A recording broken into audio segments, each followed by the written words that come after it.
The following production is intended for entertainment purposes only. We are not legal professionals. We do not speak for any government agency, and the opinions expressed here are our own. Relax. What's up? Nothing. It is a good day. It is a good day. It is a good day. I've been starting off. I've noticed on all my episodes so far, I've got a pretty good string of being in a good day, and today is a good day, but I'm having to fight to make it that way. Okay. Yeah. Okay. Like we talked about with like conflict with my son in the past, or we said all conflict is really, it's silly. This is, I'm specifically avoiding the source of my frustration, but it is a silly target.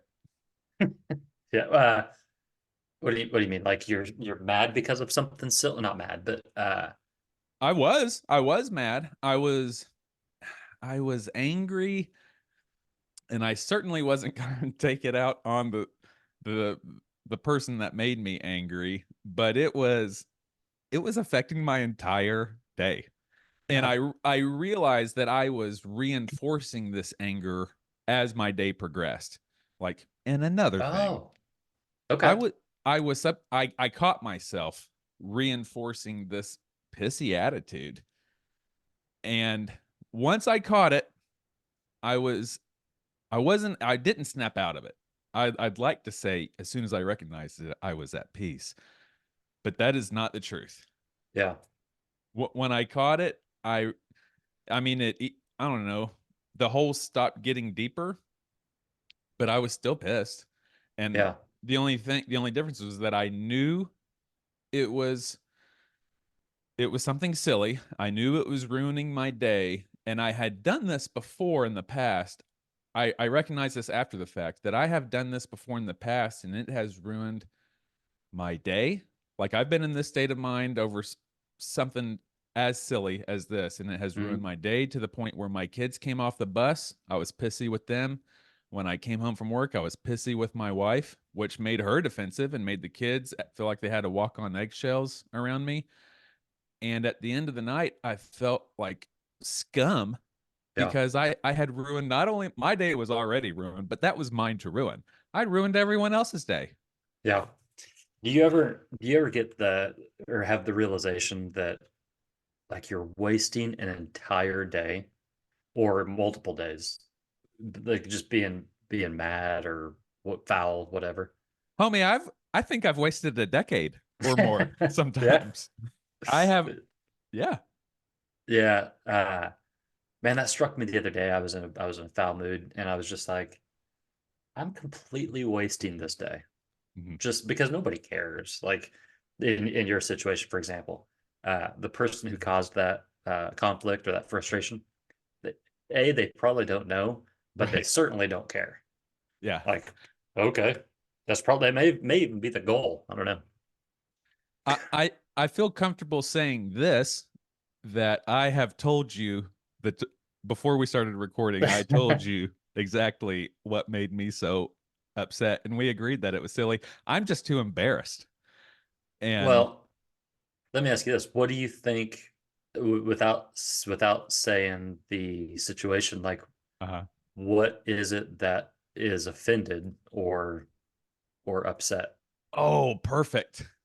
My view of my sanctity and my standards that I think I had already communicated to the offending party. Okay. I feel so silly even. It is funny knowing who you're talking about. But I have communicated some expectations and standards to the offending party and all parties concerned, that I expect this. I don't want this to happen anymore. And this morning, nothing bad happened, but the thing that I said, don't you do this anymore? They did. Did you do your finger, and did you make it sound like that? No, you should have tried that. You should have tried. Because I'm just saying, this, don't you do it. Don't do that. Like, well, maybe try that. And it would be, See if it works tomorrow.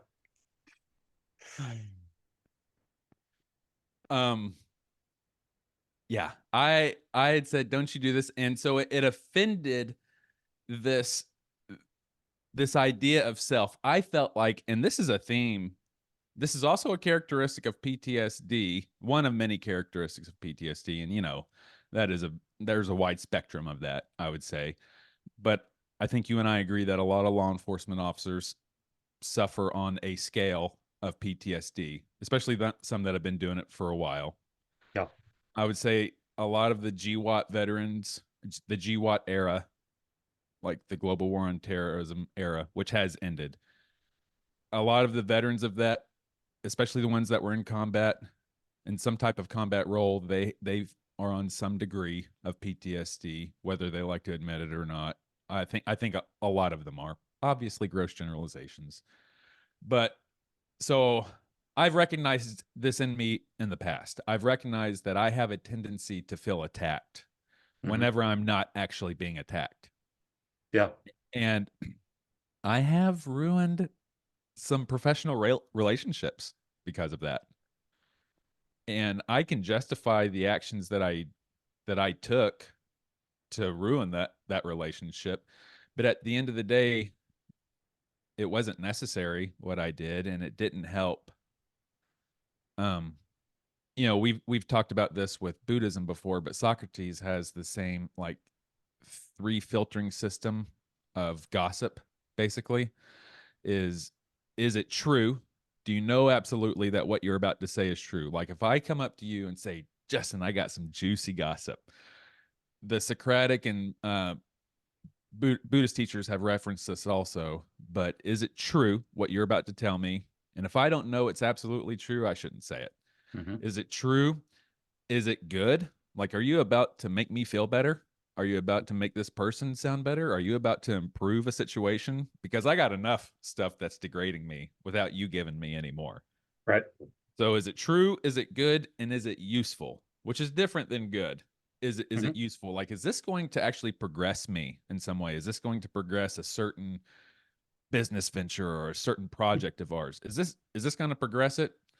If it doesn't meet those 3 criteria, you should be cautious of what you're letting in your life. Yeah. How did I get there? Gosh dang it, I was on a roll. Well, I'm glad because it gives me a chance to that's good. Interject here. First off, so I want to make sure we talk about something that you kind of hit on, not now, but at some point before we hang up. Do you think well, also let me back up.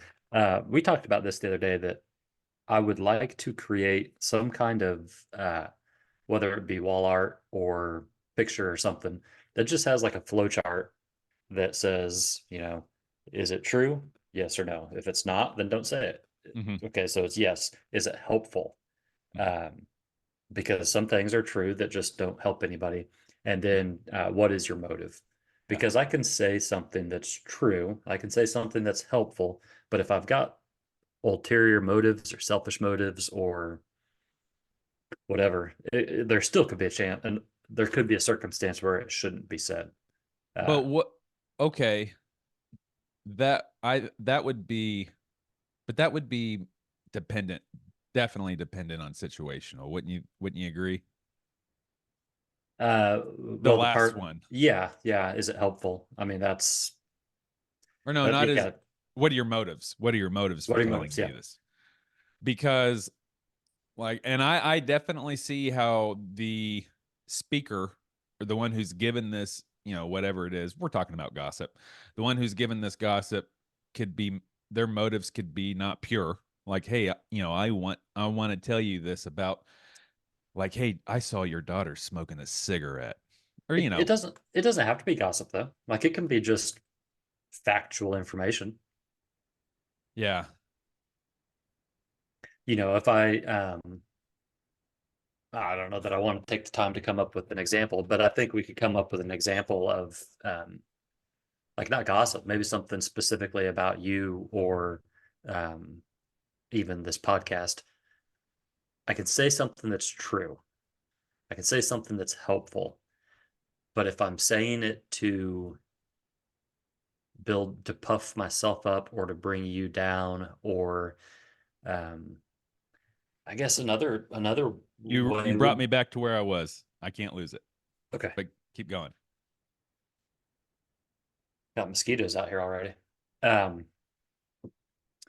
Yeah, I just think that I think those are good questions to ask anytime before even honestly opening our mouths.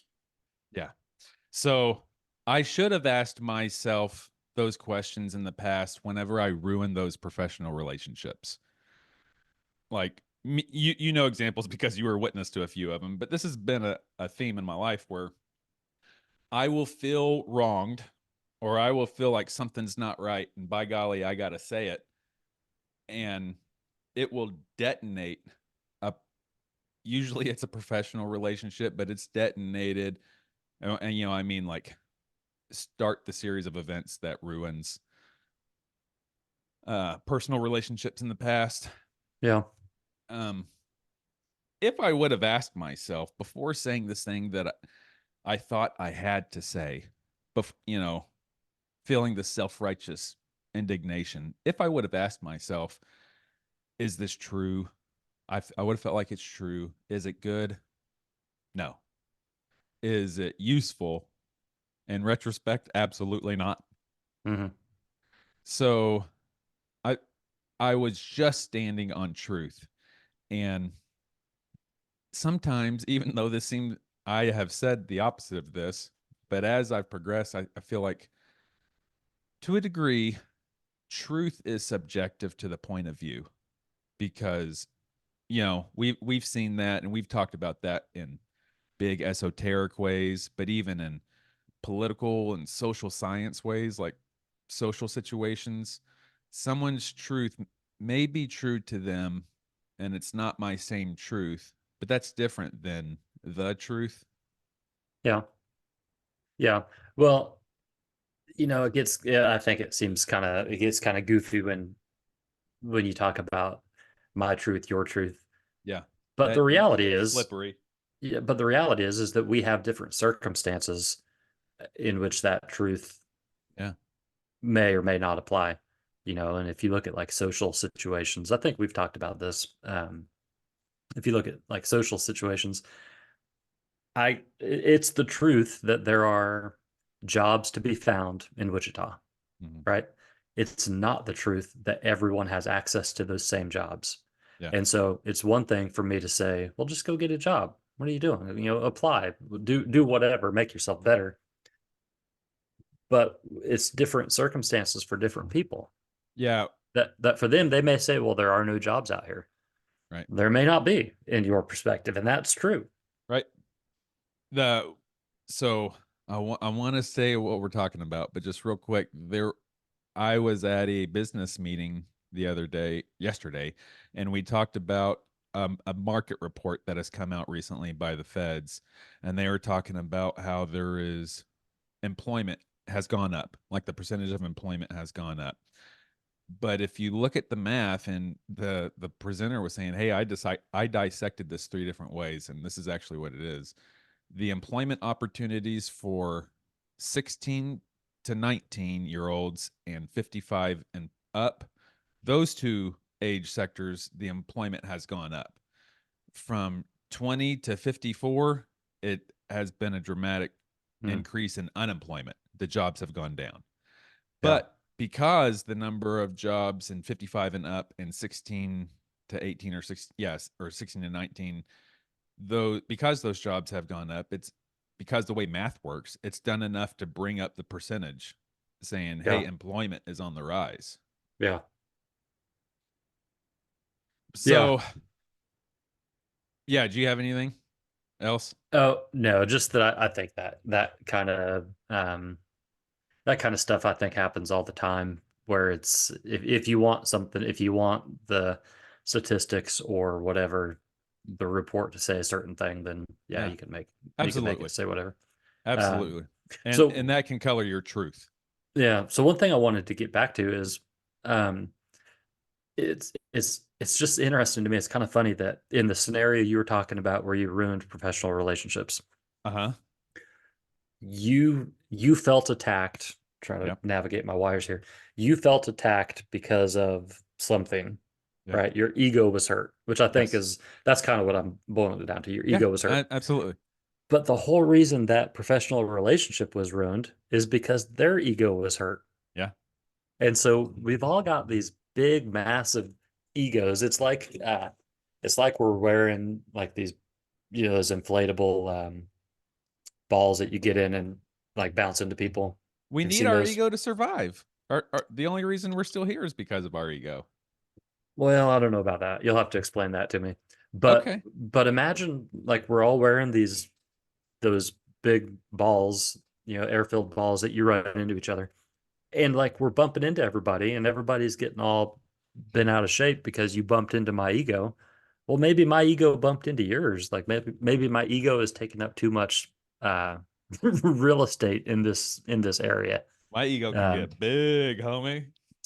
But isn't that what it? I mean, so especially after I get 20 pounds of meth and I'm off of a self-initiated traffic stop, and I'm the only one that's got any load in a long time. And I walk into the office, and you're going to tell me about how my interpretation of a misdemeanor is wrong? Honey, get out of here. Get out these with 22 pounds of meth? Scoreboard. Yeah. How about we ask the scoreboard who's writing this? That's funny. So you didn't ask me how my day is going yet. Okay, I wasn't done talking about mine, but go ahead. How's your day?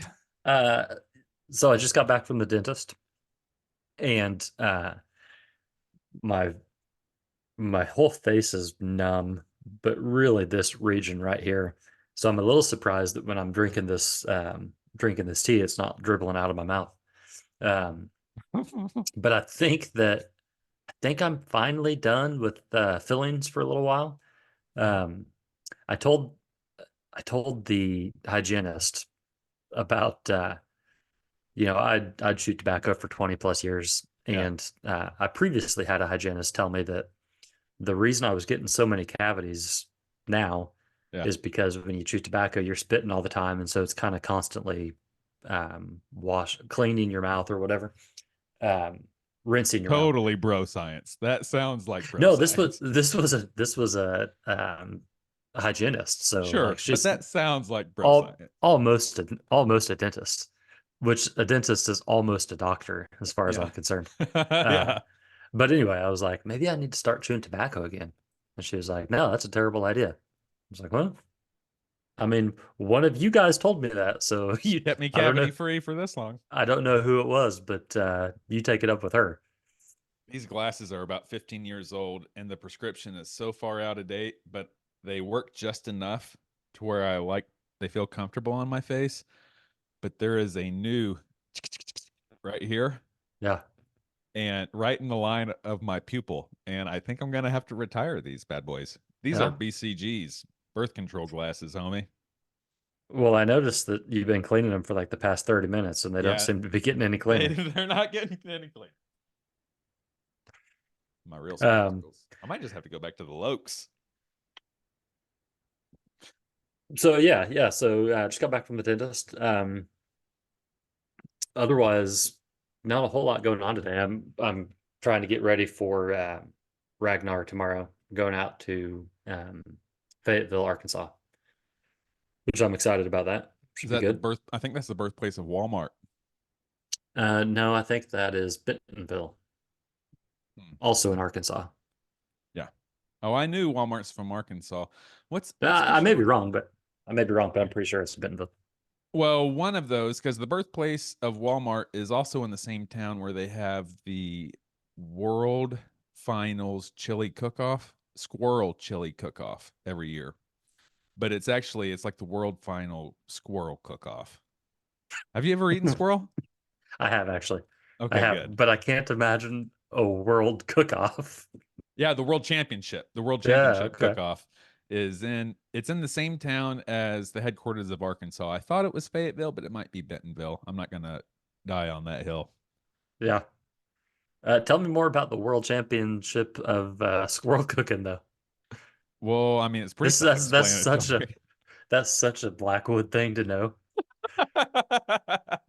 uh yeah, so it started from this guy who was doing some kind of promotion.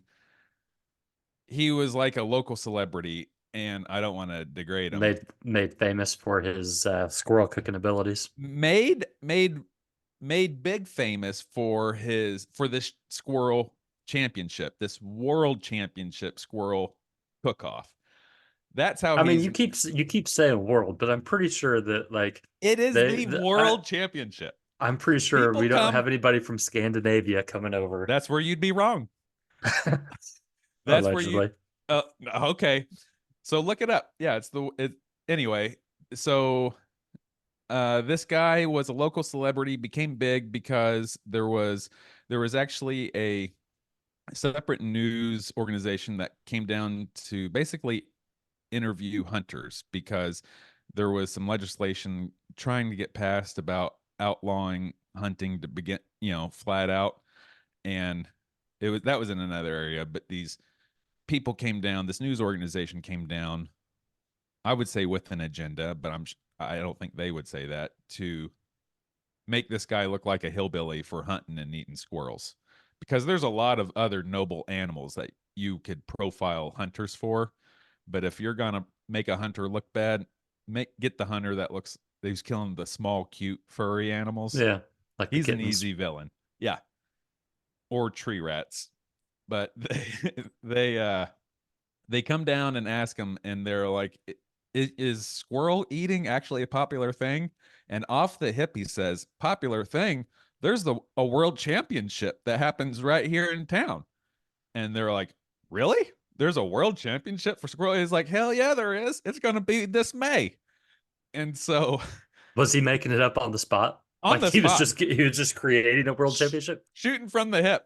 Oh, that's my guy. So he's had experience in this and like creating these sensational things. I don't want to say to make a buck on, but for him to capitalize on. Yeah. He has a track record of this. Like, you can imagine he's the kind of guy that wears the straw cowboy hat and cowboy boots and tight jeans and like an Aeropostale t-shirt. You know what I'm talking about? Yeah. Which I'm not saying is bad, but it's that kind of personality. He's like, he can make anything happen on it. He can capitalize on a situation. And that's what he did. There is, if you check out the Bear Grease podcast, that's part of the Meat Eater Network. The Bear Grease podcast is a podcast that I love. The main host is this guy named Clay Newcomb, who he founded the Bear Hunting magazine, like the only hunting magazine dedicated to bear hunting. And he's just this really articulate, entertaining, historical podcaster, Clay Newcomb. And he's from Arkansas, Clay Newcomb is. And so he likes to talk about the Ozark region a lot. And he had this guy on his podcast. And so that's where I heard about this whole story. Okay. Well, maybe I'll get lucky and it'll be, maybe they'll be having it while I'm in town. Yeah, you would be lucky if you had it. Maybe I'll just ask around. Like, hey, is there a squirrel eating championship anytime soon? And since I turned you on to it, I expect some swag, a t-shirt or a hat. Yeah. Flat bill, and I'm a 1X right now. If they, dang, 1X. Well, I'm down from 2. I was knocking on 3 a couple Christmases ago. Well, you're making progress. Hey, so I need to clarify something. Okay. I need to clarify this because you seem to have misinterpreted it. Yeah, and I don't want you running around with misinterpretations in your head. Okay. Listen, when I say that I could win in a fight with a bear, I'm not looking to pick a fight. Okay, I'm not like if you have. But that is just such an insane statement. No, listen. If you've got if you know some bears, like I'm not trying to start anything with them. I'm just saying that if I encounter one, that is going to be a long day for that bear. Yeah. One of us is going home. I know it's going to be me. I don't know if it's going to be you. That's all I'm saying. Like, if I see a bear, I'm not going I to will be be like, going home, by the way, because you know what I will do? I will do whatever I have to do to survive, and none of that includes fighting that bear, unless I'm in the mouth of the bear. I mean, listen, if you're going to let a bear punk you out, then I'm not. Yeah, I'm going to run away. Have I'm you gonna ever run away, play dead, climb a tree, whatever I got to do. Well, don't climb a tree because bears are good at climbing trees. Except for the big grizzlies. Big grizzlies can't climb. I'll tell you what they're not good at is ground and pound. You get that you get that thing in a full mount and you just go to town on him. I know we're not allowed to say the R word anymore, but a couple years ago when we were working together, if there were no other employees around, I would have called you the R word for saying that. Yeah, well, sometimes you're wrong. Yeah, you're right. I wish it was less often, but let me talk about this. I was stacking up my anger today. I was reinforcing my anger, and I think this is something that we all do. Okay. This happened fairly early in the morning when this happened. I walked inside. I told my wife, babe, this happened. She was like, oh, okay. Like she could tell I was upset, and she gave me just a long enough, oh, okay, I think to appease me. Mm-hmm. And so then I put on a podcast, and I had some work to do, man. And I procrastinated a little bit of work to do that I need to address today. But I had some work to do and a different thing, and it was sanding a dresser. I'm sanding and painting a dresser, and the paint is drying now. But I had to finish some sanding on it before I got to paint. And so I put on my headphones and started sanding this thing. The podcast I put on was this really interesting podcast. It's a Joe Rogan Experience, a new one with Randall Carlson Graham Hancock, sorry. Graham Hancock, and who's like this, I don't know what to call him. He's a journalist. Is he like the ancient aliens guy? No, okay. Not ancient aliens. He gets lumped in with them. He has an apocalypse show on Netflix. He presents alternative views to mainstream academia. He's not saying he's right. He's not presenting himself as this thing, but I think he has a lot of legitimate points of view, for a layman. But anyway, I was listening to this podcast, and it was Graham Hancock debating this mainstream archaeologist, and both of them were using kind of some straw man arguments or premises to the argument. I don't know what we would call it, but they were laying up some like traps as the foundation of their argument. Okay. And that was making me mad. I could see that. And I sympathize with Graham Hancock on this situation. So I think I was subconsciously looking for things that I didn't like about the other guy. Mm-hmm. And I found him because I was looking for him, and that was pissing me off. I got done sanding my thing. It took a little bit longer because my big sander's broken, and if I would have taken it back last year, I would have got it replaced free, but I didn't take it back last year. It sat in my garage because I thought I could fix it. I can't fix it, and now I'm just going to have to go spend a couple $100 on a new sander. So I'm using my lower power sander to sand this thing. It's taken longer than it should. Getting pissed off.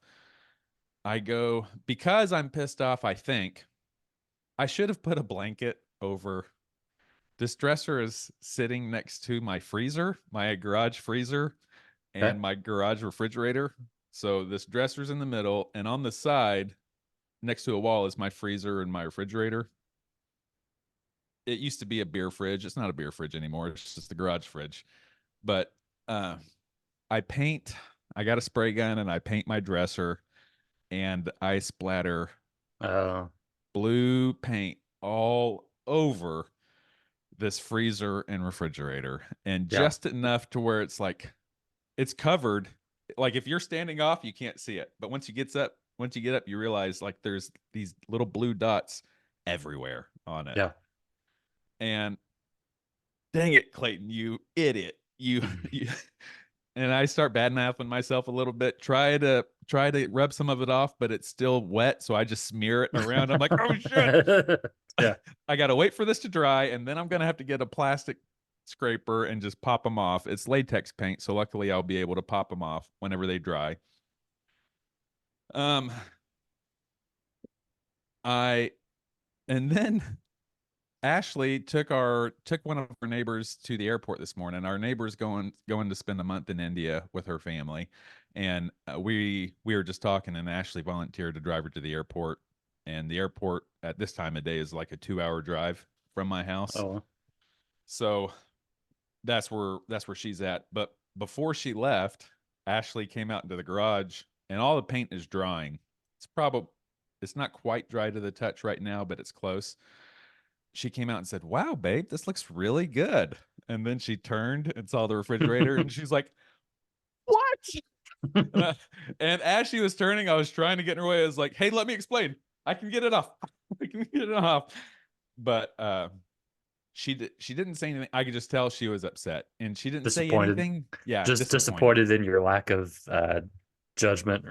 She said, "Why didn't you put a blanket over that?" I said, "Because I have blankets specifically for this. Because I one of the things that I like to do is paint furniture and refinish furniture. I have blankets for this." She was like, "Why didn't you put a blanket up?" Because I didn't remember to. I'm sorry. Yeah. And she looked at me like, God, and just left. And I mean, it's not like it's the dining room fridge or the kitchen fridge. Right. But still, this is why we don't have nice things. Yeah. And so I was pretty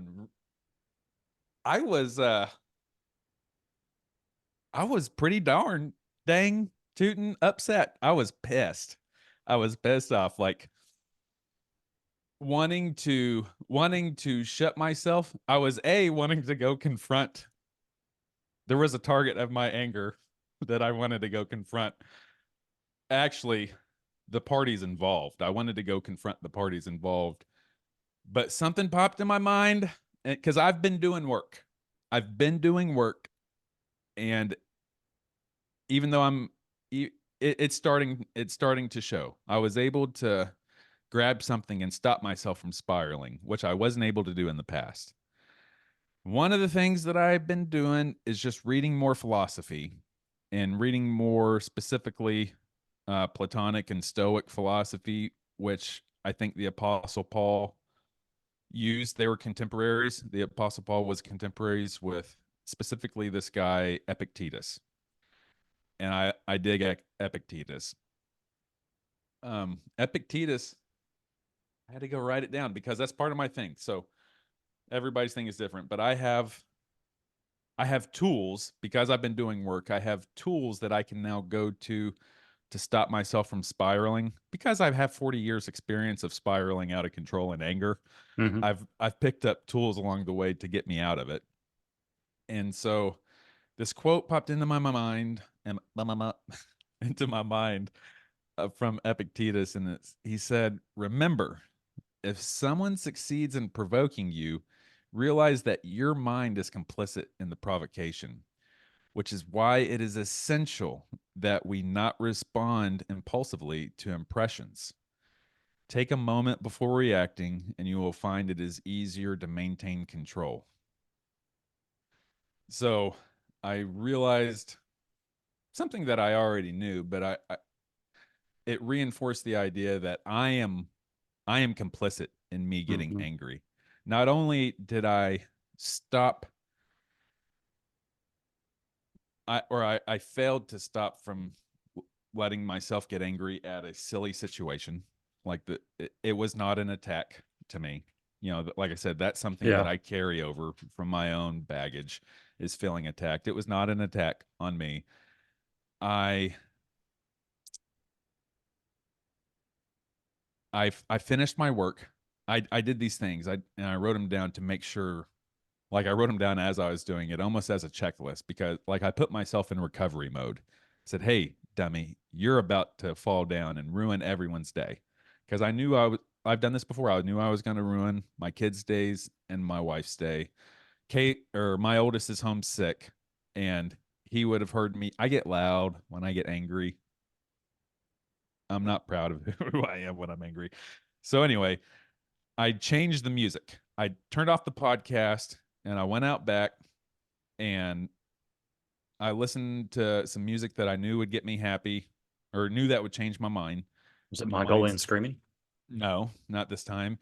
But it was some red dirt country. I started listening to Co Wetzel, and Co Wetzel usually gets me fired up. But he also has some sad country songs. And all right. Yeah. Remember, now I'm interested. Yeah. If there's one thing I'm not interested in, that's, and I'm gonna bleep that out because I'm professional, but I am not. Actually, so this is funny. Let me just interrupt you. Yeah. I appreciate the fact that you swear. Okay. Because not only do I just think it's funny, it makes me look like a better person. Because somebody is going to be like, man, that dude with the wispy hair, he sure swears a lot. But the other guy, he's just, I'm not sure what they would say. But anyway, yeah, it's fine. It makes me look better. Yeah. When I was in the academy for the jail, I went through the academy twice. The first time I went through for the jail, second time I went through for the road. When I went through the academy for the jail, my class's FTD, or my class's mentor pulled me aside and said, "Man, you cuss a lot." But I was fresh out of the Navy. Still, yeah.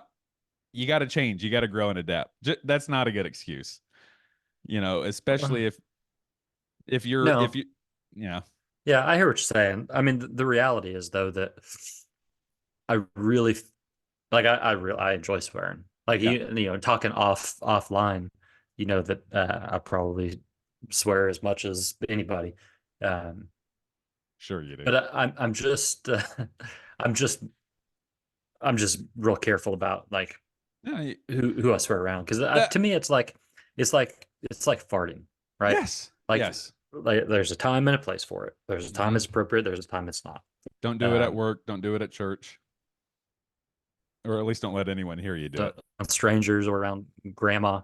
Yeah, it makes. Hopefully they'll think it's somebody else. Yeah. I did that the other day, and I volunteer in kids' church, and I let out the biggest fart. But I had to be like, okay, who am I going to blame this on if somebody smells it?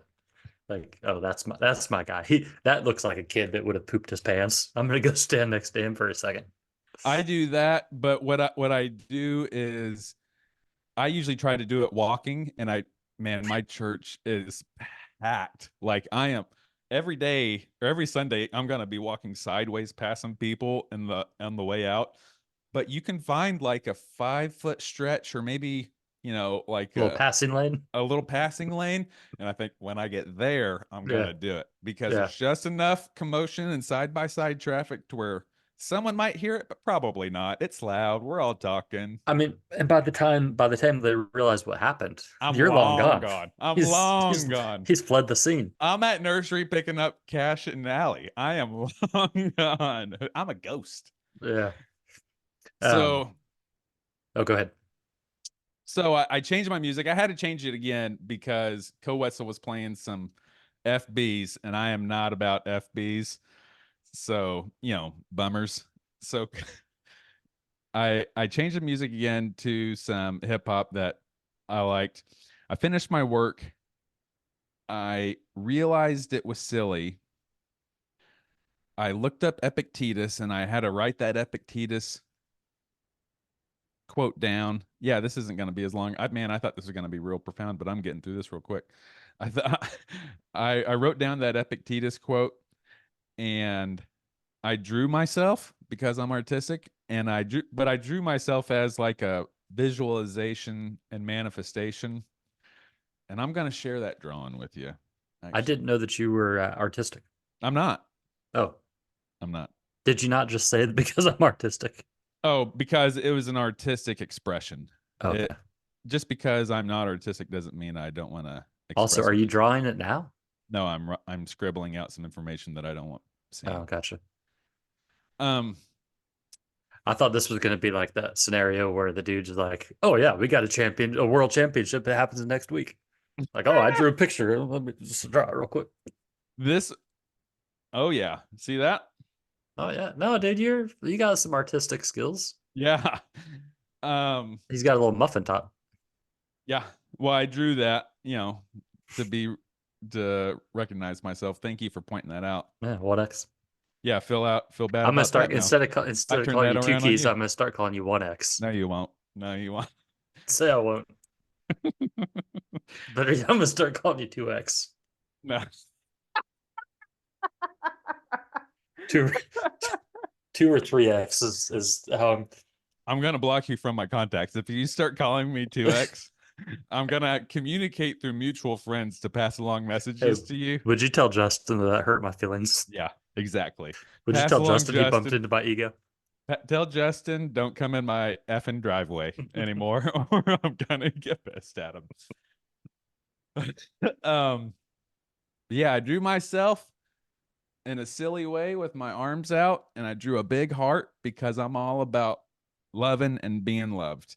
Yeah. And I drew a silly crown on my head because I believe I'm lots of things, but there's a spiritual part of me, and one part of that I identify as a child of God. I'm a child of God, and I drew this energy going with the arrows pointed out and in because I'm receiving love from the universe, and I'm receiving all this good stuff, but I'm also pumping it out because I'm a source. I'm a source of this good stuff.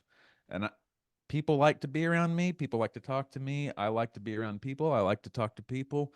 I like to make people's day better. And that's where I'm at. That I had to do that, as silly as it was, to get out of that funk. And that funk was going to ruin my day. I'm still going to have to apologize. Oh no, I don't know any apologies right now. But I was getting close to being snappy with my wife and snappy with my kid who's upstairs homesick. Like I was knocking on that threshold. Yeah. But I was able to snag it. Does any silly stuff make you upset, Justin? Only silly stuff. Huh? Only silly stuff. Yeah. But yeah, I think that kind of goes. I think that actually goes really well with this idea that I've been kind of bouncing around my head. Let me have it. So I think the first half of it, I think, is I don't know that anybody's got an argument for it, but it goes something like this: that the universe, it's a general principle of the universe that it will reverberate whatever you put into it. Yeah. So, like, I was trying to explain this last night, and I don't think I did a very good job. Imagine, which is why prayer is so effective. Prayer and meditation, which is why it works, because that is. Explain that. Oh well. So this is what you just said is a universal truth that passes through all philosophical and definitely all theological systems that I know of have a version of this, of prayer and or meditation, and it's accomplishing the same thing. And whether you're trying to still your mind and empty it, or whether you're trying to ask for favors from, the magical favor machine in the sky, which is I'm being facetious. Yeah. Whether you're trying to ask for stuff or whether you're trying to clear your mind, either way, you're using that power that I think is a human foundation. Everybody knows this. And the scientific term will be, power of, I don't know what you would call it, but psychocybernetics is what the scientific term for it would be. Sure. But you are what you focus on, and you manifest what you are, what you think about. That is, yeah. So that's how prayer and meditation is that. So as I was explaining this last night, my wife asked, she was like, so like manifestation? And I immediately shut that down. Christians don't like that, homie. I immediately shut that down because I'm like, no, not that, because that's kind of kooky. But it is kind of that at the same time. Yeah, it's exactly what it is. But so the thought process. You're safe here. So the thought process is that, okay, so the universe is like this big chasm. You yell into it or you speak into it. Whatever you put into it is going to come back. So if you whisper into it, the echo back is going to be a whisper. If you shout, the echo back is going to be a shout. If you shout curses, what's going to come back are curses. If you shout blessings, what's going to come back are blessings. So that's kind of the general understanding. And people will say what you focus on expands. People will say that what you seek, you find. All of these, you can find idioms, all kinds of idioms that work for this idea. Okay. I know you are, but what am I? And it involves every aspect of life: spiritual, physical, emotional, mental, all of these different areas. And your like professional life. Yes. So that was one of the things I was thinking was like this year, I'm just not as busy as I was last year. Yeah. But if I'm real honest, I'm not putting as much effort into it this year as I was last year. And so I can look at that and I can say, well, that's just a natural result, that what you put into the universe, you'll get back. And so I guess what I'm thinking about is, could you say, like, I have a lot of just kind of generalized anxiety. Yeah. Like I'll go through the day and just feel like something's wrong. Like, what's wrong? I don't know. Something's wrong. I can't put my finger on it. Something's wrong. But when you feel like that, could you not make a list of every area in your life that you feel deficient, whether that's your I was just about to say, if you say something's wrong, I don't know what it is, you can find something pretty quick. Okay, so I've got a thought for that too. But before we do that, could you not list every area of your life that you feel is deficient, whether that's your spiritual life, your love life, your mental, what would you call that? Like mental fulfillment, or your intellectual fulfillment. Intellect, yeah. Could you look at those and say, okay, am I putting enough energy into this situation? And am I putting enough of the right kind of energy into this situation? Because like, look at physical health. Like you've been, I've been working out, been hitting the gym. And there's one level where I can give energy to it by saying, like, just mental energy. Like I wish I was fitter. I wish I was stronger. I wish I was faster. I wish I wasn't, I wish I was lighter, blah, blah, blah. Okay. So I'm putting energy into that, but am I putting the right kind of energy? Because just knowing about it, just considering it, doesn't actually do anything. It's the actual running. It's the putting your feet on the pavement. It's lifting the weights. Right. So Arnold, the first thing that popped in my head was Arnold Schwarzenegger talked about this in his classic Pump. Did you ever see that movie? No, I know. I think I know what you're talking about. I never saw it. So Arnold Schwarzenegger talked about this, and he said specifically that if I'm just imagining myself doing these exercises, I'm not going to get any stronger. He said, but when I'm doing this curl and I think about every single movement, because I want my arm to get bigger, I'm seeing my arm get bigger, and I'm making my arm do this when it doesn't want to, when I don't feel like doing it. My mind is controlling my body. So I'm using the power of my mind to create. For him, he said it was an artistic expression of bodybuilding. But David Goggins is the master of this. Yeah. Where it's all about who's going to carry the boat, son, and get your butt out there and get after it. So here's the problem. Here's the conundrum that I come up with. Because if that's true, and I think it's true, I think that there you are. There you are. Okay. Easily editable. Okay, good. So if that's all true, and I think that it is, the question is, then where does evil come from? And when I say evil, I don't necessarily mean, God dang it. But like misfortune. So you've done everything. Wait, when you say evil, you don't necessarily mean what? That part cut. I don't necessarily mean like evil acts. Like, I'm not talking about murder. Maybe. I mean, that could be. But more than anything, I'm talking about misfortune. Okay, so you've focused your mind on the right things. You're putting the right energy into it. You're putting enough energy into it, and it still doesn't work. Bad things happen. Now, I think some people would say, well, that's karma from the previous life. Yeah. And I can maybe get with that, but I don't, who I'm really thinking about is the person who, they've done everything they can to be the best spouse they can be, and their wife or their spouse still cheated on and left them, or somebody who's they've raised their kids with the most love and concern, whatever, and their kid runs away or gets hit by a drunk, like whatever the scenario is, bad things happen.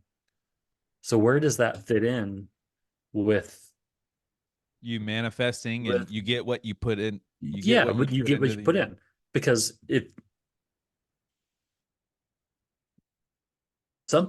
and now I know that I can already hear from my childhood people saying, well, bad things don't happen to good people because there are no good people. Okay, well, I'm done with that argument. Oh, good, thank you. Yeah, dude, that was a set in stone. That was a dogma. Is that there's no such thing as a good person. There were some differences. There were some big differences between your church and my church.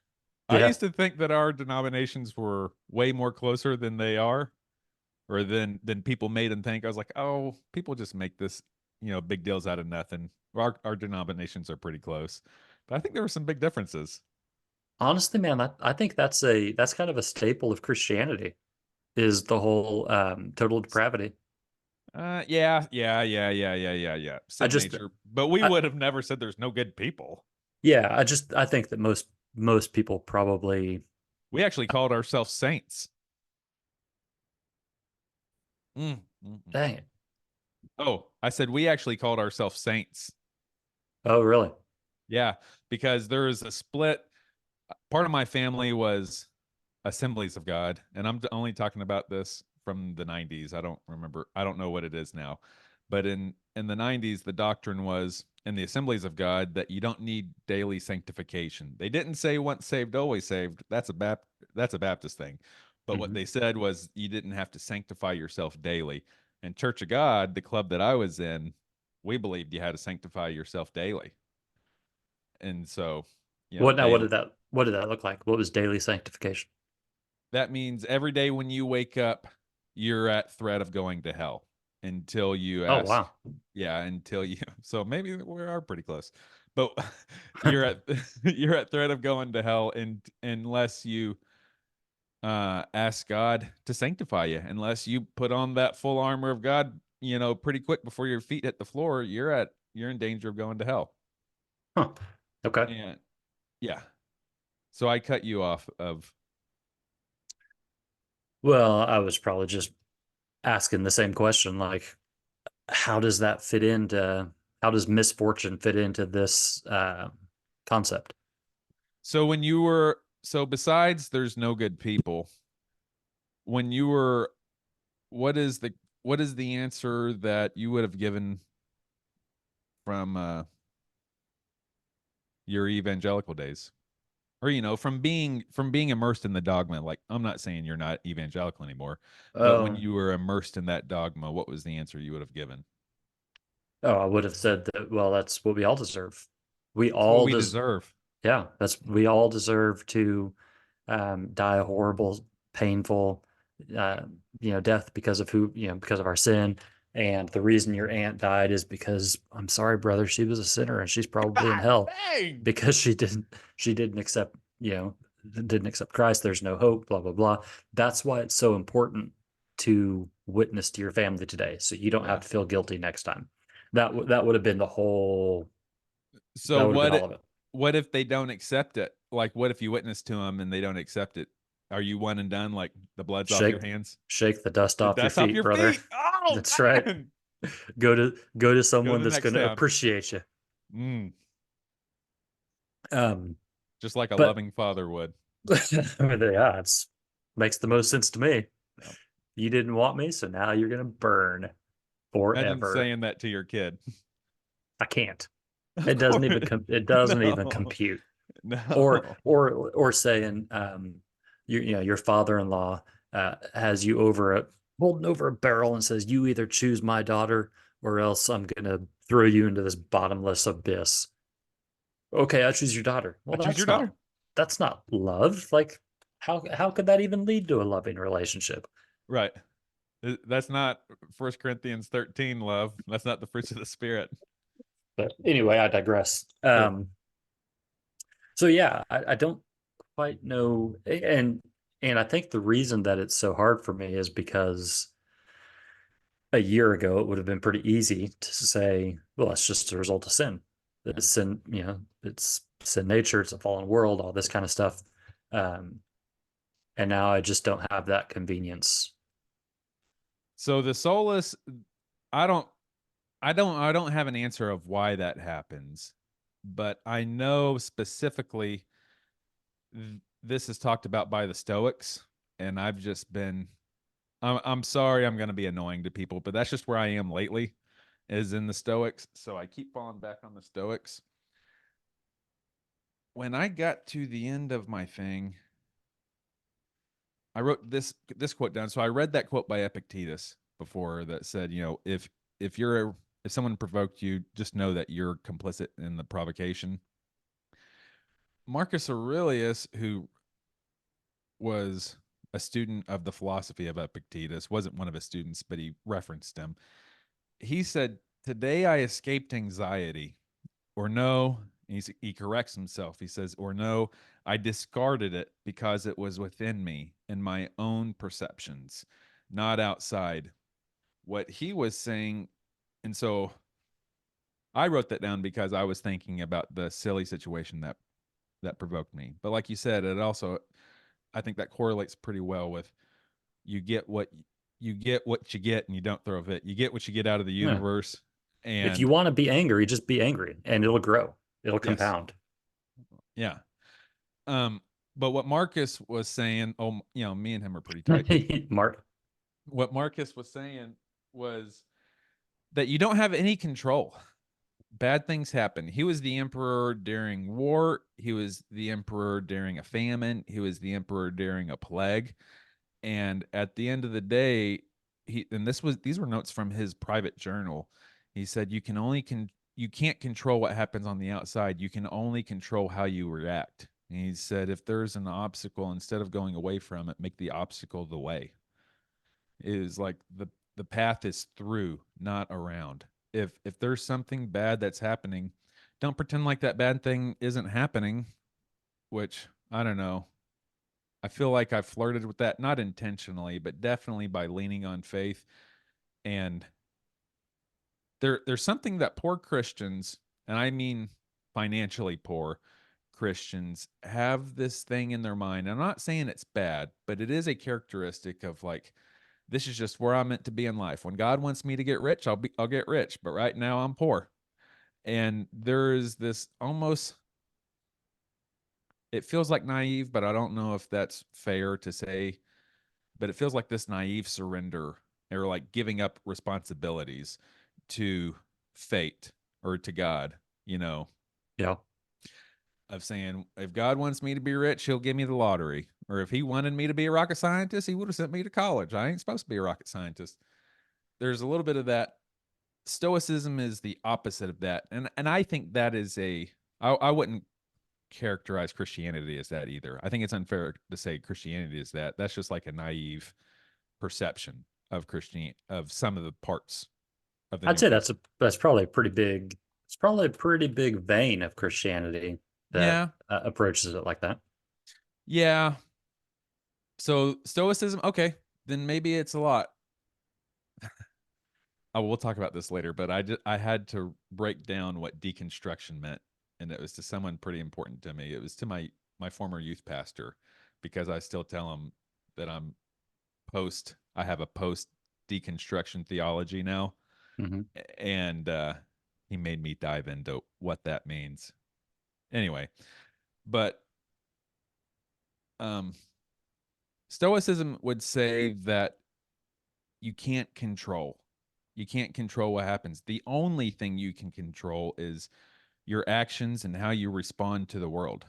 Like everything else is out of your control. You literally waste energy and waste time worrying about it unless it's going to affect you in some way. And even then, you can only respond by, or the only thing that makes any difference is how you respond to it. They even, a Stoic saying is amor fati, which is love fate, which is, I like how it's related to the obstacle is the way, which is what Marcus Aurelius said. Of like, I can't control what happens to me. I can only control how I respond to it. So, in order, versus if I had to choose between being at war with my fate and like with my silly situation this morning, or with the thing, whatever it is that your bugaboo is, if I had to choose between ignoring it or maybe even being at war against it, or if I change that and learn to love the fate that I am in, I'm like, okay, now my role is to conquer this objective. And it doesn't have to be negative. It doesn't have to be a conflict. Maybe it's a financial goal or a professional goal, or say whatever, a goal to get better, to get out of a funk. And instead of being at war with the funk all day, and which is really just going to make you soak in it, that resistance, to love fate, like, now I have this opportunity. What can I do with it? I have this opportunity now. I can't control why the interest rates are up. I cannot control why unemployment is actually up. And why are they saying that it's down when it's actually up? I can't control any of that. The only thing I can control is how I react to it. And that's it. So, but in your current philosophy, theology, understanding, is anyone in control of it? Or is it just like the universal dice are shaken and thrown out and whatever? Well, then it's pretty easy to say, this is where I think I like the name, or I like the word universe, because I still personally like God. Like if I'm throwing around names and using names, I still like to say God, but this is where universe feels better to me in this particular situation, because like everyone, I definitely don't want people to feel sorry for me, but I had a pretty crummy childhood. Single dishwasher, a single mother who is a dishwasher. Convict father, raised in a group home. And then that was my childhood. I can dwell on that, or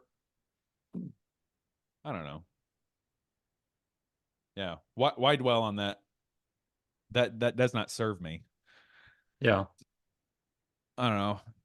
Dang, I kind of forgot where I was going with that, just because I was thinking about not getting hung up on my sad story. Yeah. Well,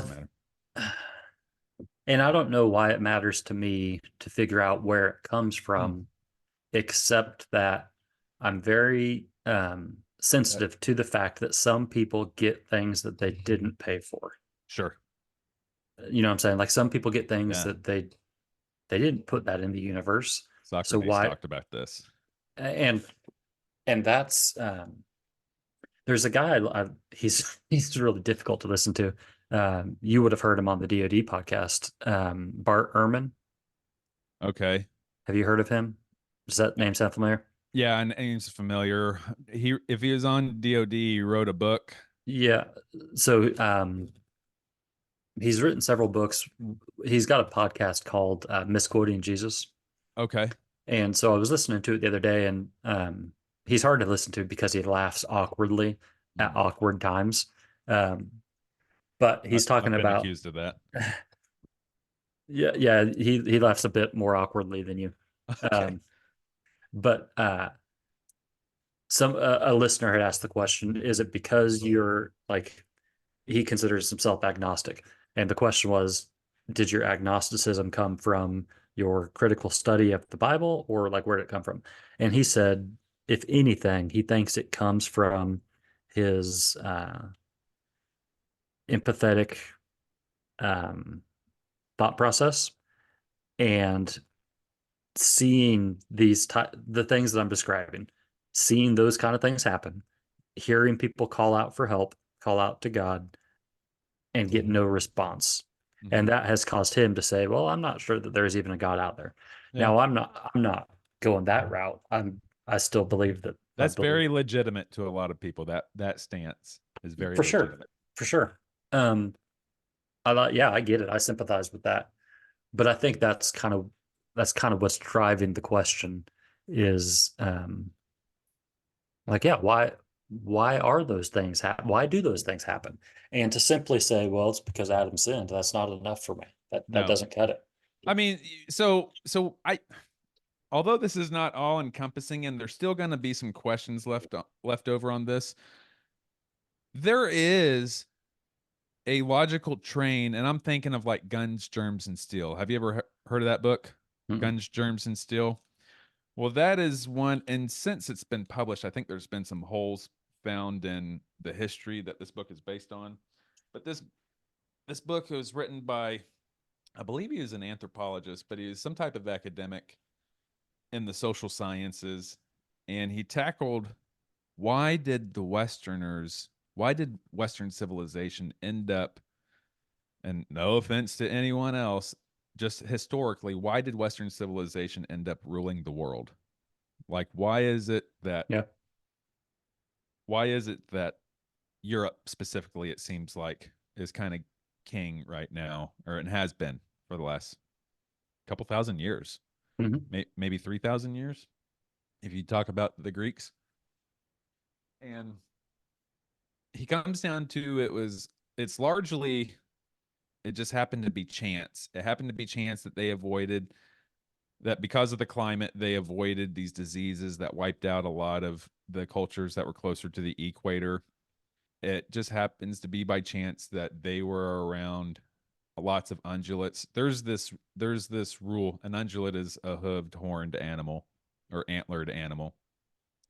There's this rule that is biological science, maybe a law, I believe it is a law, that mammals, generally speaking, get smaller closer to the equator and larger further away from the equator. Think about, there's some exceptions to this. Elephants is a big exception to this. And big cats, big predators are exceptions to this. But on large, like especially talking about ungulates and what would have been the ancestors of cattle, they get bigger further away from the equator and smaller. Like if in the US, if you go to Key West and see the white-tailed deer that they have there, they're like the size of German shepherds. They look weird. They look like the deer on top of someone's house during Christmas time. Yeah, that's what the real deer in Key West look like, in Key West, Florida. Okay. But if you go up to Michigan, they're tanks. Kansas, we got world record deer in Kansas. It's because we're further away from the equator. In Guns, Germs, and Steel, he talks about we didn't get affected by the disease. We happened to have larger ungulates and larger mammals for prey, so we had a better calorie source. We didn't have to be as nomadic because we had advantages when it came to food. Europe happens to be kind of geographically a very convenient cross culture or road, especially talking about the Mediterranean between Asia and Africa and into Greece, when Greece was always right on the border between Europe and Europe and Asia. And if you want to talk about, the beginning of the chain of Western civilization, you have to go to Greece. And they benefited from trade from Africa. So we're talking about the knowledge that they learned from the Egyptians, the knowledge that was transferred between the Southwest Asia, the Middle East, the knowledge that was gained from the nomadic tribes that they came from, their own cultural knowledge, the stuff that came from Asia. Greece happens to be just a really conveniently located crossroads for all of these things. So if geographically these people over here are really excel in this whatever it is, but they're deficient in this one thing, and the people down here are vice versa, they excel in different things and are deficient in others. Well, naturally the group in the middle is going to benefit from both of them. Yeah. And so that's kind of how Europe, that was the road to European colonization, or European philosophy and political science and all this stuff, that just by chance is very likely to lead to where we are now, to where I'm not taking away anything from any other civilization, but where Western civilization is kind of the dominant civilization in the world. So you do think that that is by chance, that it's just randomized? I don't know. That's the academic. So what I was saying is that you can follow the chain of events to get to Kansas and the religious fervor and like the Baptist movement there. And, the Westboro Baptist is unfortunately, the real popular Baptist of Kansas. But like, you can follow the historical timeline all the way back from Greece if you want to. Like, it happened because Greece was at this crossroads, which set up Rome, which set up, Constantinople, which set up, the European monarchy, which set up the eventual colonization of the U.S. by, they were religious.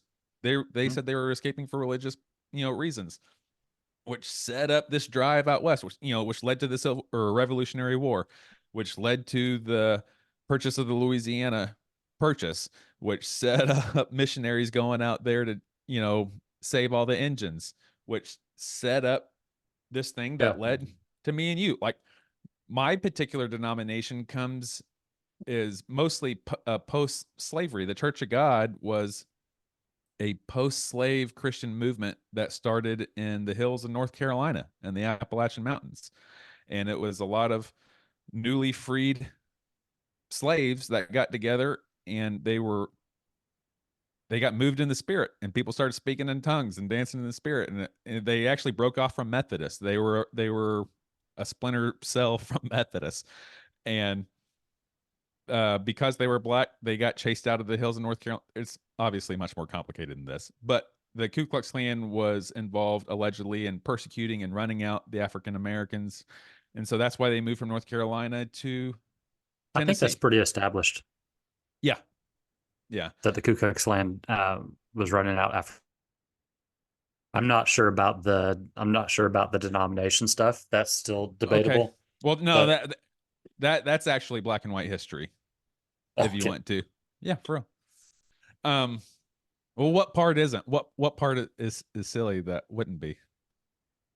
I was just being sarcastic because I didn't know if I had said something. No, I'm just being sarcastic. So yeah, you can that's where I was saying that's where I lost my train of thought last time, is that's why I'm comfortable calling God the universe sometimes. So like, the universe shaped me to get me to exactly where I am. And I'm in a pretty good spot right now. I'm actually blessed and highly favored. I'm doing so good right now. Did you see the Instagram post on Ram Dass's page or profile today? Not today. I haven't checked out Instagram today. I figured I was going to see. If I can sound so high and mighty. I figured I was going to see your name as somebody who liked it. Yeah.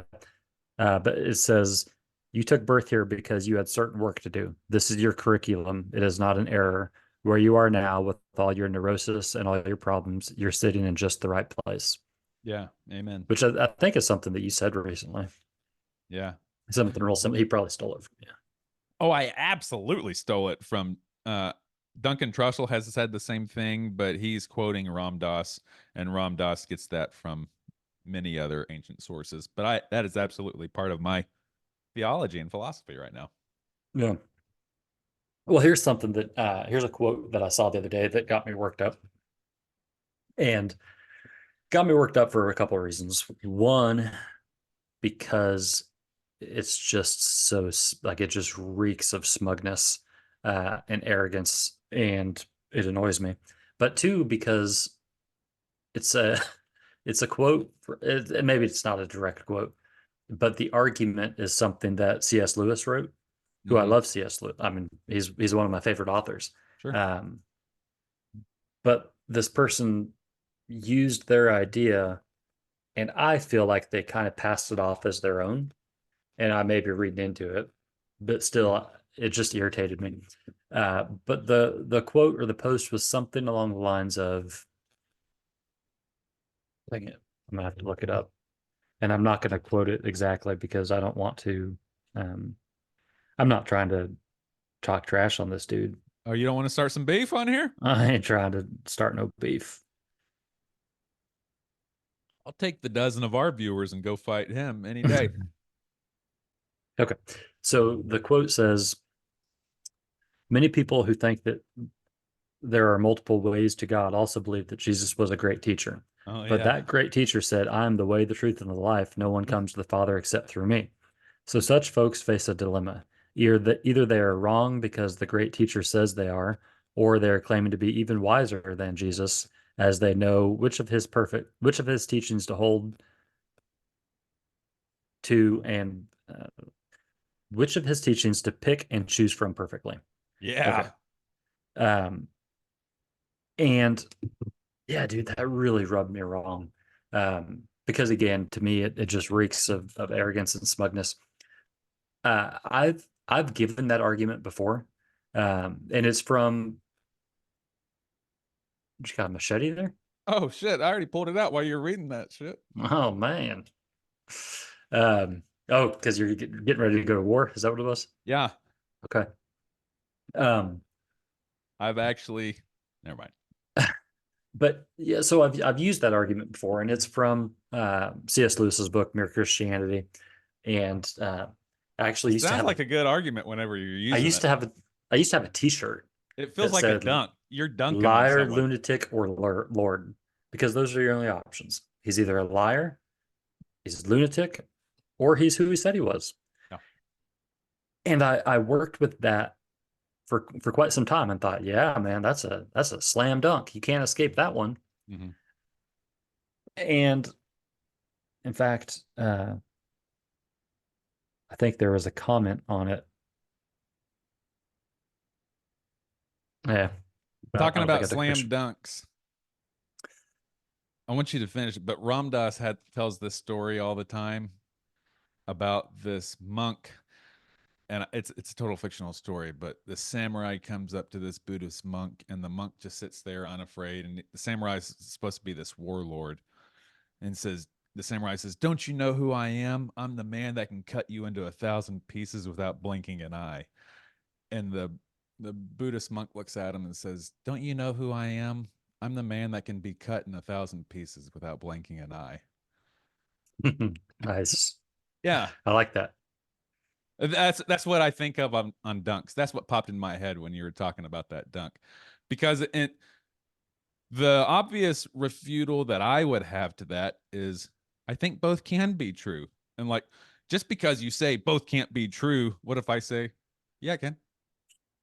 Yeah, and then walk away. Yeah, I can. Don't you know who I am? I'm the man that can destroy you with my logic, and because I said so, he's either liar, lunatic, or Lord. You got to choose. What if I say, no, I don't? Or what if you say, and this is, I never thought of this before. What if you just say 100% inerrant, infallible, and complete word of God? No, you froze right after you said, what if you say, and then it was just you. So you have to repeat. I'm gonna start over. So it's a great argument unless you say, well, what if you don't believe that the Bible is the inerrant, infallible, inspired word of God? What if you say, well, yeah, maybe he said that, or maybe he didn't. Maybe somebody who wanted him to say that said that, or maybe somebody who is interpreting 100 years later, maybe they're the ones that said that. Yeah. It's entirely possible that he didn't say that. The only way that you're stuck with this dilemma is if you believe that the Bible is inerrant. And if you believe it's inerrant, well, then you probably believe that Jesus is who he said he was. So to make a statement like this, if you interpret him saying that as meaning that.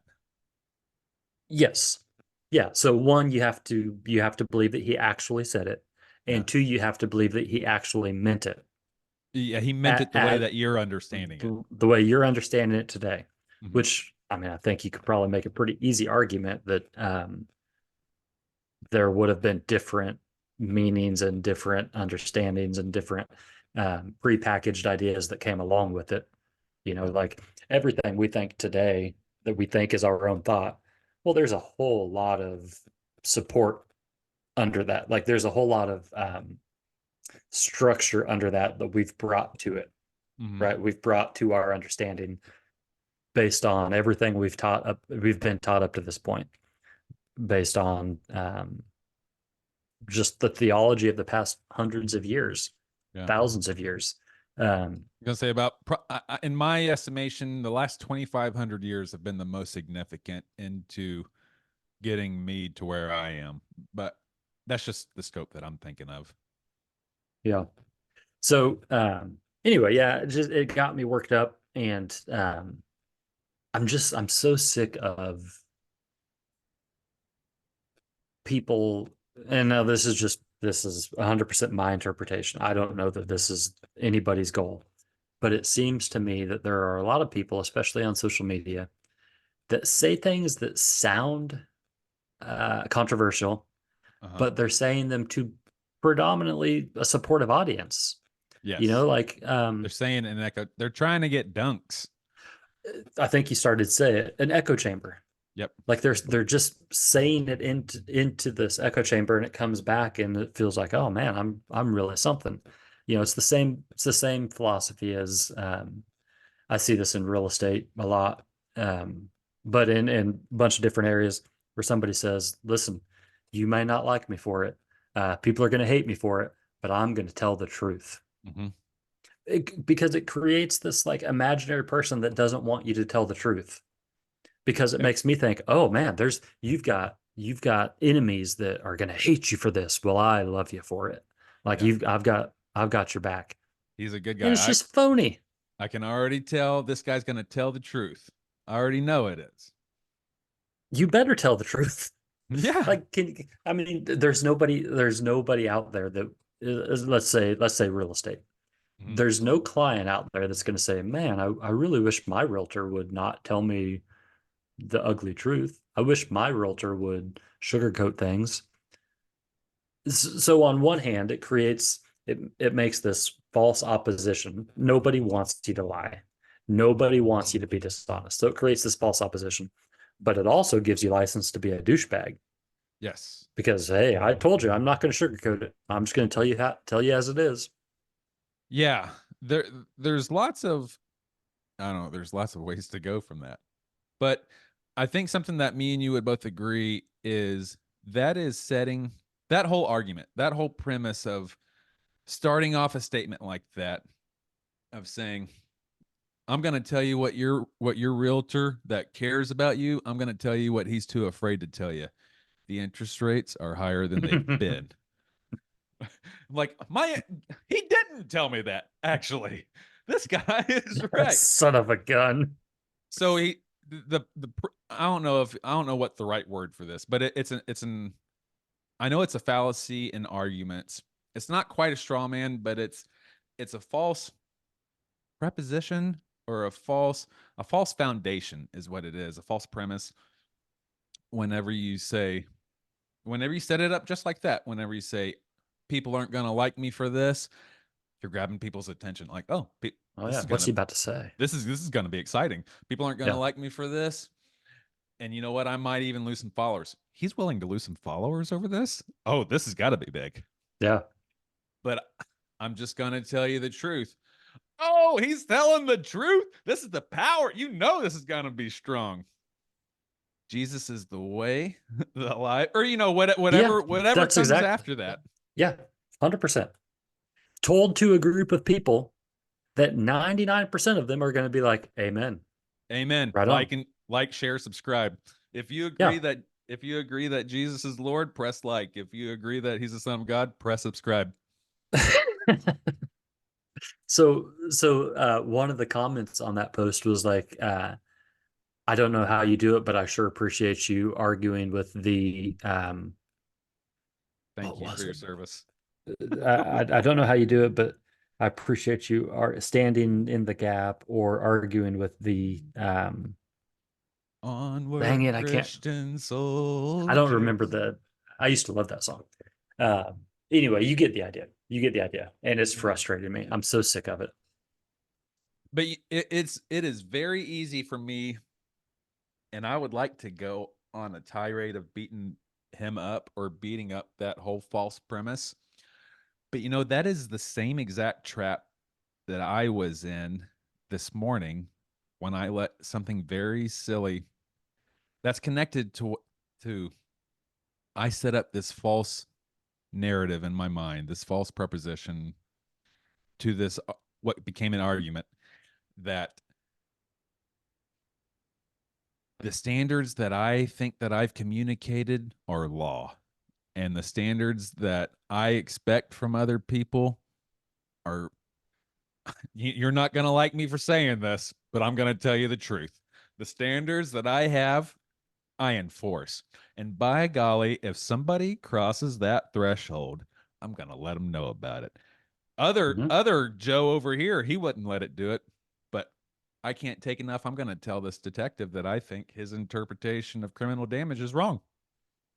And I'm going to tell him my supervisor told me to write it up this way. I didn't want to write it up this way, but this is why I'm doing it, because my supervisor said so. You keep talking so that no, that's fine. We're going to have to cut this part out. That's cool. Or we could leave it in. That'd be fun. What were we talking about? Well, I was just saying it's real easy for me to beat up on that guy, whoever he is. He probably has a stupid name. but I'm susceptible to the same things. I was falling in that same trap this morning whenever I set up the false preposition of my standards are a sanctity, and I'm, whether you like it or not, I'm going to do it. So there's a dichotomy and a balance, and I don't have it figured out. I don't think we don't have this whole thing licked, but that's something we all got to navigate. There are those pitfalls of thinking you're really important, thinking that what you say is infallible and inerrant, and turning a blind eye to the possibility, even if it's black and white proof staring you in the face that you've been ignoring for 45 years. We have to show those people grace, because we do the same thing. We just do it in different ways. Yeah. Yeah, that's 100% true. That's hard to maybe admit, or like you don't want to think it doesn't make it feel any better. It still pisses you off when they do it. I got a friend that shared this thing the other day, and I sent it to you. I'll grab it, but I'll talk about it because I think it's a silly idea. He shared this post, and there's even some scripture quoted on it. I'm looking at all those pictures that I sent you that didn't go through at first, so I kept sending it to you. Yeah. I need to delete those. He said, ghosts are demons, not dead people. The dead cannot communicate with the living. Ecclesiastes 9:5, Job 7:9-10. I took a screen grab of that and sent that to you. I'm like, should I ask him about the ghost of Elijah in the Bible that the witch brought up? And she even said, and you can't say that was a demon, because at first she said, I see the vision of God, or the spirit of God. Oh no, that's a really interesting story. There's a bunch of interesting stories in the Old Testament. It's especially interesting, well, one of two ways. One, if you try to cram it into mainstream, whoever created that post, if it was even a person, because I think it was probably AI. Yeah. So people would like to share. Yeah. It's effective AI. So to try to squeeze it into that's interesting. but also to consider, well, what kind of things what was acceptable back then? Like, what did Oh everybody yeah. believe? Was it because it was the same when so when Jesus walked on water, they thought it was a ghost. Yeah. Like it was enough in their their just common understanding that they just assumed it was a ghost. There's someone walking on water, it's a ghost. Must be a Obviously. ghost. And I think that when after the crucifixion, didn't they think it was a ghost when he showed up in the upper room? I feel like I feel Oh, like somebody was. I may be making that part up. Danger of going to hell for adding to the yeah. scripture. Yeah. But regardless, yeah, it's interesting to think that, well, that was just that would have been a common theology back then. Especially whenever there's academic black and white evidence of the religions in the area. So like the Southwest Asian pantheon, which Yahweh was a part of, and that he would happen to be the regional, we're going back thousands of The years. rep. I know. Yeah, he happened to rep. be the regional rep of Israel. So the religion that comes from had blatant for thousands of years ancestor worship, and they talked to their ancestors. They asked their ancestors for favors. We still do this. Every culture that also believes in all these universal truths that we're talking about, every ancestral culture had a version of what I call ancestral worship, but it's not really ancestral worship as much as it is asking for favors from your ancestors. And so it starts with the ones closest to you. I pour a cup of coffee for my mom every morning, and I pour a glass of cold water for my dad. I haven't been doing that as much lately, but it's something I like to do. I know I would have called myself, I don't know what. I mean, what would we have called that? Obviously heresy. It's not devil worship, but Oh it's man, it would stupid. have been real close. Because what I would have said was that, well, that's not a person, that's a demon Right. imitating a person. Just like my buddy did. Yeah, and so you're inviting, you're playing with devils, you're playing with demonic powers. So you have to ignore stories of ghosts in the Bible and ghosts talking to people from the dead in the Bible. And you have to ignore the evidence of the main religion that ancient Judaism came out of, had ancestral worship and post-mortem communication baked into it. And you have to ignore the fact that every culture on earth, including the one that this comes from, had a version of communicating with the dead and asking for favors from the dead. Even if it's as simple as atheists do this, or I've heard atheists say they do this, I know I do it, is going to a graveyard and talking to a headstone. Like, man, I sure wish you were here. Or looking at that picture, Dad, what would you do in this situation? You are talking to a dead person. And you're even asking them for knowledge. I don't think you're doing that expecting to get something in that situation, or most people don't in now. But man, what if you do that? What if you're holy roller Justin or Clayton, 15 years ago, and you look at your picture of, for me, it would have been my mom, or I know your dad wasn't dead 15 years ago, but whatever. You looked at a picture of a dead loved one and say, like, man, I sure could use you right now. And the light flickered.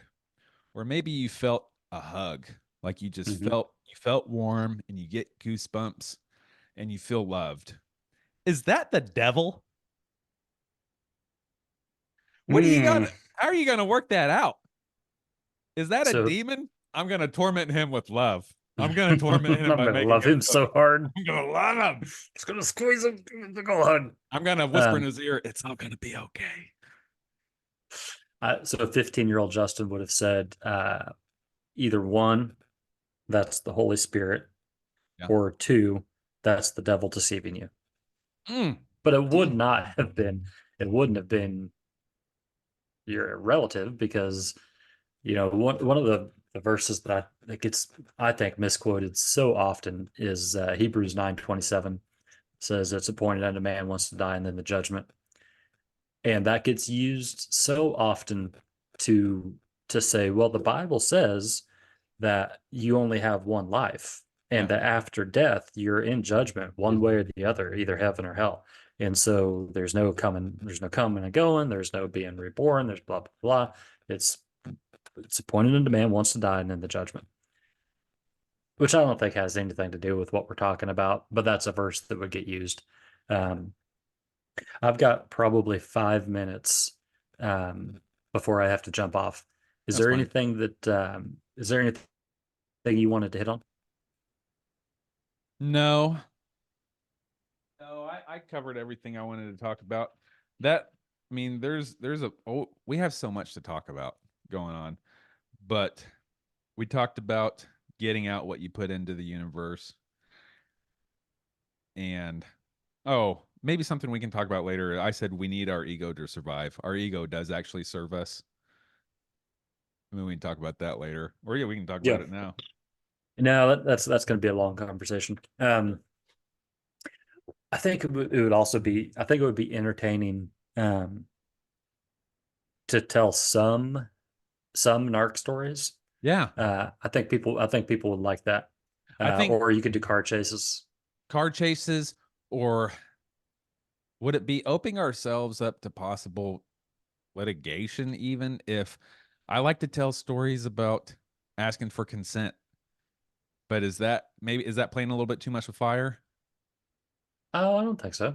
Okay. Because that was my favorite thing to do, is asking for consent to search. Yeah. Yeah. No, I don't think it would be. I mean,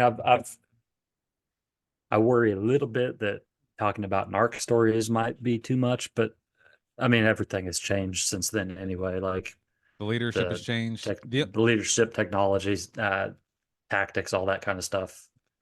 The only thing I worry about is, like, if someone, like, this is the scenario in my head, someone, the suspect or whoever knows that story, and like, I remember that. That was me. That was me. He's saying that he didn't actually know there was cocaine in my trunk when he told me he did. He lied. I got to go get my lawyer. This is evidence. I'm afraid of that. Well, at the end of the day, it wouldn't be the most heartbreaking thing for me to realize that somebody I put in jail for drugs got out. Yeah. Like, I mean, I've said before that I don't regret any of the laws I enforced, because I was just enforcing laws, and I don't have, like, I don't think that it was immoral. However, in hindsight, I've got such a different view on drugs and the war on drugs and life and prohibition and all that stuff. Like, it's a battle that I wouldn't fight today. But those are good. Those are still cool stories. Like you said, you don't feel any regret over that. And you're not the same person in a lot of ways, and neither am I from that time. But those are still cool stories, and there's still lessons to be learned, but I think more importantly, they're entertaining. And I'm not trying to be Socrates here. Yeah. I do want to pass on stuff that helps. It helps me. You can take it or leave it. Yeah. But I don't want people to think that I think of myself as any type of authority, because I don't. Yeah. I'm still figuring this out. I let a very silly, that I'm still not going to name, I let a very silly thing ruin my Zen today. Who was it? I think it was a podcast that you turned me on to. Maybe it was a book where my head is greasy. Golly, I just now noticed that. The author, the speaker, whoever, is saying that, it was the Ear Biscuits podcast, where he talks about, I'm just a dude I've been up the hill, I'm coming back, you're encountering somebody along the way, and you're telling them what you've seen. Like, I'm not a park ranger, I'm not a mountaineer, I'm just a dude that this is where I'm coming from, this is what I saw. Yeah, I think that's where we are. And we will preface this, yes, with everything, but we will preface this, because I think what we're saying right now is good to put into the pod. We will preface this later whenever we do talk about car chases, maybe fights. but definitely car chases and asking and narc stories and consent to searches, which was my favorite thing to do, is ask people to let me search their car for some reason. We will preface that, and we're prefacing it now with, what would you say? Things have changed, and we're not the authority on that anymore, or what would you say? Like, how what's the disclaimer to put on that? Obviously, we're not speaking for any government agency. Yeah. And we're not. To me, it's kind of similar, like to when veterans talk about war stories. Like, yes, we're not giving away tactics. We're not giving away secret information. We're not putting anybody in jeopardy. This or something very similar to this is what we experienced. This is what we saw. I don't feel like we have to do too many disclaimers on that sort of thing. Especially, yeah, I mean, I can't think of anything that would come back like as a liability. If anything, Okay. it would potentially jeopardize a case, but I don't care. Let them all out. Set them free. I know a specific sergeant that's looking at me right now, and let me look right in your eyes. That is not my stance. I'm not trying to jeopardize any case. I'm not trying to jeopardize anything ever. Never did. Never did. That's never been a characteristic of 2X that I know of. 2 keys. We're not even gonna address that. All right. Well, hey, I've got to jump off here. So I hope you enjoy the rest of your day. Yeah, man. And, I got an appointment for this weekend. I have some work to do professionally. I got a guy who called for an appointment yesterday. He ended up canceling on the appointment before I confirmed, or actually right after I requested it. The appointment that he asked for, and then he immediately canceled. So that's kind of a bummer, but I'm still setting him up on a search. We'll see where that goes. And I have an open house this weekend on Sunday that I'm going to be doing the socials for, probably tomorrow. And yeah, man, I'm doing good. I'm staying busy. Good. Very cool. All right. Well, I'll catch you later on. All right, homie. See ya. Bye. Bye. And as always, this week's episode was brought to you by Steadfast Real Estate Group of Heritage First Realty in Wichita, Kansas.